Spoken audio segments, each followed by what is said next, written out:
Hi everybody, I'm Stephen James and I'm here to show you how to create this great new project for St. Patrick's Day. I have taken 4 copper hearts, 1/2 inch, added a little bit of hunter and spring green, hunter being opaque and spring being transparent, and then I've soldered them together. So I can't wait to show you this new tutorial on how to make the shamrock pendant. If you're new to hole punching, I encourage you to use a Sharpie marker and actually draw where you're going to punch your hole. You can use a helicopter punch, which is a screw down punch, or a handheld hole punch. But the thing to remember is you need a hole in order for your pendant to dangle.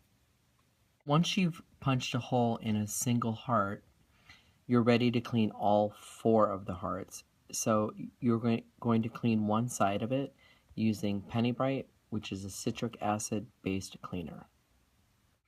And you can see I have the copper piece in the palm of my hand.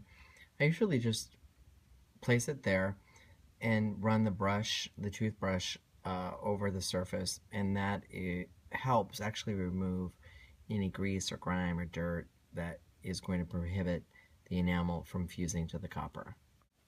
In the original torch enameling video I produced for Vegecation, I encouraged people to put the trivets on the corner of the kiln brick or their firing area, and now I'm actually encouraging people to place the trivet directly in the middle of the kiln brick. I feel like you can still get in there and it's a little bit more stable.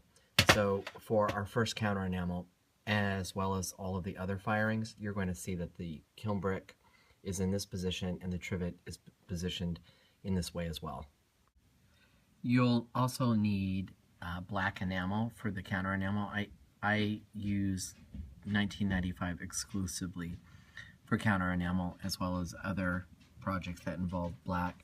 Hey, here is my project. I'm going to counter enamel, and I've propped it up on a plastic stilt because I want to be able to grab the sides of it like so and be able to pull it off. It doesn't have a hole in it, and so there's no way to pick it up, so you need to be able to pick it up from its sides. And so I think this plastic this plastic bottle is the best way to actually sift and be able to pick it up. Once you have your copper heart covered with counter enamel, you need to fire it to fuse the counter enamel into place.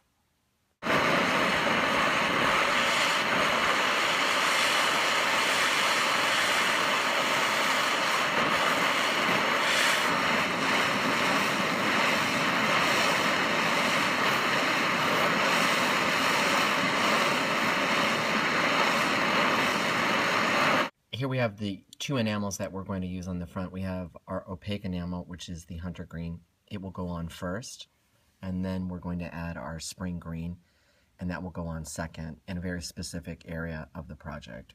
So we're going to add hunter green first, allow the project to cool, and then sift on the transparent in a certain section of the hearts.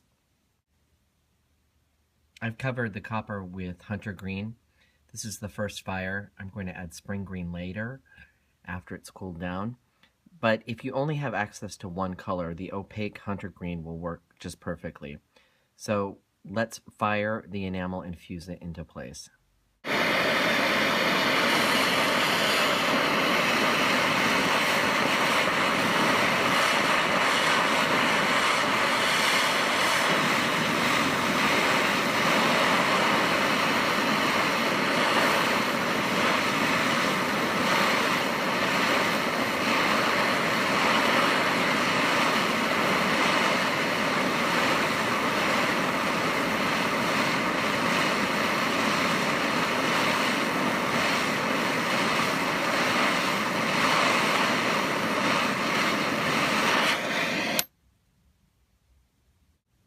I've sifted just a small amount of spring green on top of a cooled heart, placed it on my trivet, and now I'm getting ready to fire this transparent enamel into place.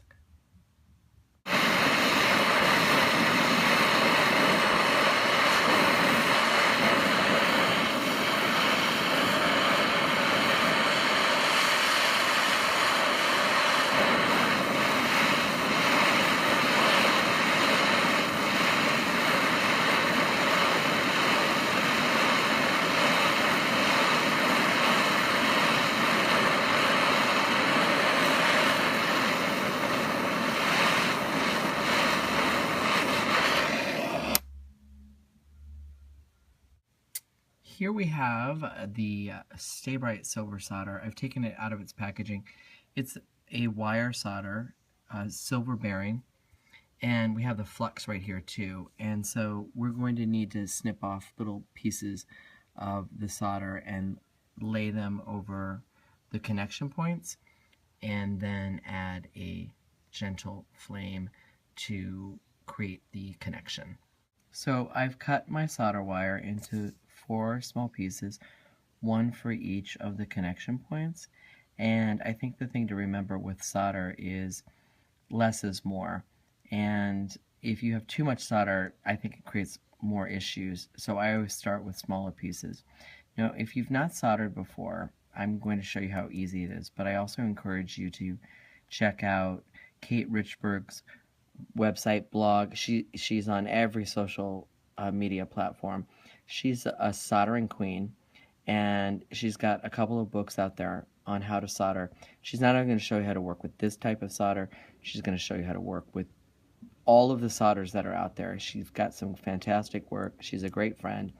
And not only does she solder like a lady, but I think she makes the technique very accessible for people. So check her out.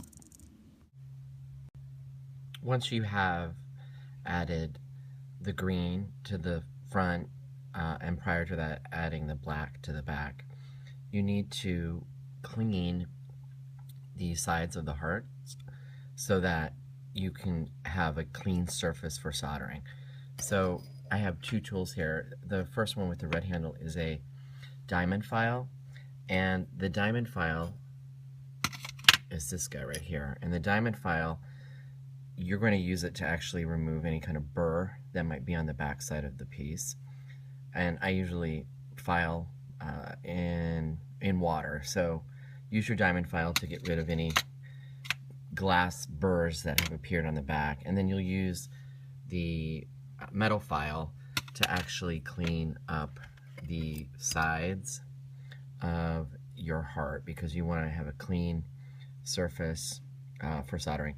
And I would run the metal under water, dry it off a little bit before you start to solder. All 4 pieces of the solder are in place, and now I'm going to add the flux directly over the work surface, or rather the metal. I've used a titanium pick to move the pieces into place. I really want the pieces as close to the connection points as possible. This solder is going to melt at 430 degrees, very low, and it's perfect for work with enameled projects because the flame should never reach the temperature that the enamel fuses at. In this case, the enamel temperatures are anywhere from 1400 to 1500 degrees. I'm getting ready to fire, and I'm using a very low flame because I don't want to disturb the project too much. Let's see what happens.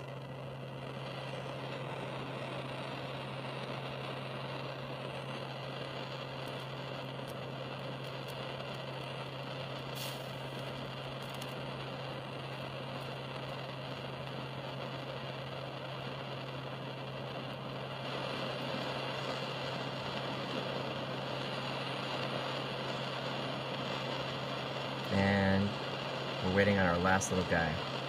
We might have to come in and do a little work to get that solder to fit into the connection point. I used my titanium pick to deal with that stubborn piece of solder in the last clip. I was moving the copper pieces around a little bit with my titanium pick, and that allowed the solder to drop into place because the project was still very hot, at least 430 degrees. So it's important to use your titanium pick if you were needing to adjust the pieces in any way. Then you're going to let it completely cool for about 10 minutes on the soldering brick, and then clean it. After about 5 to 10 minutes, you're able to actually start cleaning this project. Let's see if the luck of the Irish is with me. I believe that it is. Super thrilled with this project and how it's turned out. You'll notice that the silver bearing solder is showing up a little bit between the four pieces of metal. That's fine. I'm totally comfortable with it because when I clean it with the penny bright, that silver bearing solder is actually going to change color. It'll get a little darker. The citric acid in the penny bright oxidizes it, and I think it's going to make the project look all that much better. I hope you enjoyed learning how to make the torch enameled 4-leaf clover pendant. I know I really enjoyed teaching you how to do it. And if you were looking for more projects just like this, colorful, playful, combining a lot of different techniques, I encourage you to check out my book, Discover Torch Enameling. There are 25 projects just like this one. It's available for purchase on Amazon, and I look forward to sharing more projects with you in the future. Thank you.